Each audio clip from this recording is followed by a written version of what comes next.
क्या आप जानते हैं कि मशरक़ वस्ती में गिरने वाला हर बम अमरीकी मईशत में किसी न किसी तरह इजाफा ही करता है, और जिस तरह तेल की कीमतें ऊपर जाती हैं उससे अमरीका का मुनाफा भी उसी ग्राफ से ऊपर जाता है। अमरीका रोजाना की बुनियाद पर 13.6 मिलियन बैरल तेल प्रोड्यूस करता है, जो अमरीका को अमीर तरीन ममालिक में शामिल करने के लिए एक अहम जुज़्व है। और अमरीका की असला बनाने वाली कंपनियों को 194 अरब डॉलर्स के ऑर्डर्स मौसूल होते हैं। और तीसरी सबसे अहम चीज जो आजकल मशरक़ वस्ती की जंग में सामने आई है वो है बम शेल्टर्स। यानी अमेरिका बम शेल्टर्स भी बनाता है कि ऐसे छोटे छोटे केबल्स बना के फरोख्त करता है कि जब जंग लग जाए तो आप उसमें चले जाए, आप बम से महफूज हो जाएंगे। और उनकी सेल में भी 10 गुना ज्यादा इजाफा हो चुका है। ये है अमरीकी मईशत की असल कहानी कि जंगें छेड़ो, जंगों में कमाओ, लोग क्राइसिस में जाएं, मुल्कों की मईशतें तबाह हो जाएं, लेकिन अमरीका मजबूत से मजबूत तर होता जाए। जब मशरक़ वस्ती में जंग की वजह से आलमी मंडी में तेल की कीमतें बढ़ गई तो वो $80 फी बैरल से $100 फी बैरल तक पहुंच गई। और माहिरीन ये कहते हैं अगर तेल की कीमतों में $10 का इजाफा हो जाए तो वो अमेरिका की जीडीपी में एक बहुत बड़ा इजाफा बन जाते हैं। जैसे ही अमेरिका और इसराइल ने ऑपरेशन एपिक फ्यूरी का आगाज किया तो अमेरिका की असला बनाने वाली कंपनियों के ऑर्डर्स में मुसलसल इजाफा हो गया। RTX रैथियन, लॉकहेड मार्टिन और नॉर्थरोप जैसी कंपनियों के हिस्से में 6% तक इजाफा हो गया। यहाँ तक कि जो लॉकहेड मार्टिन कंपनी है उसके जो ऑर्डर्स हैं वो 194 अरब डॉलर तक पहुंच चुके हैं। $150 मिलियन से ज्यादा के बम तो अमेरिका ने इसराइल को बेचे हैं जो इस जंग में यूज होंगे।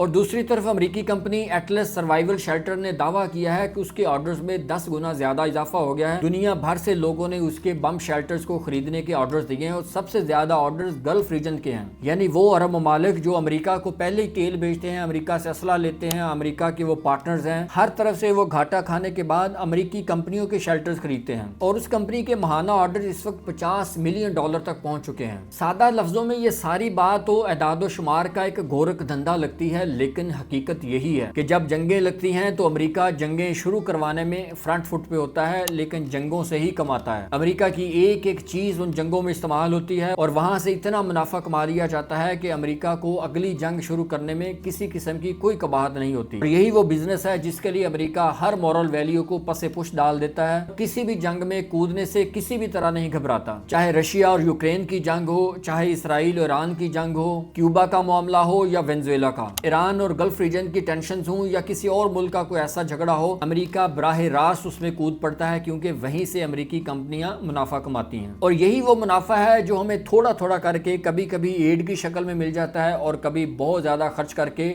किसी और खित्ते में या किसी और मुल्क में जंग छेड़ दी जाती है, फिर उसी जंग से नए ऑर्डर मिलते हैं। यानी जंग अमेरिका की इकोनॉमी है और यही सबसे बड़ी हकीकत है जिसको समझने की जरूरत है।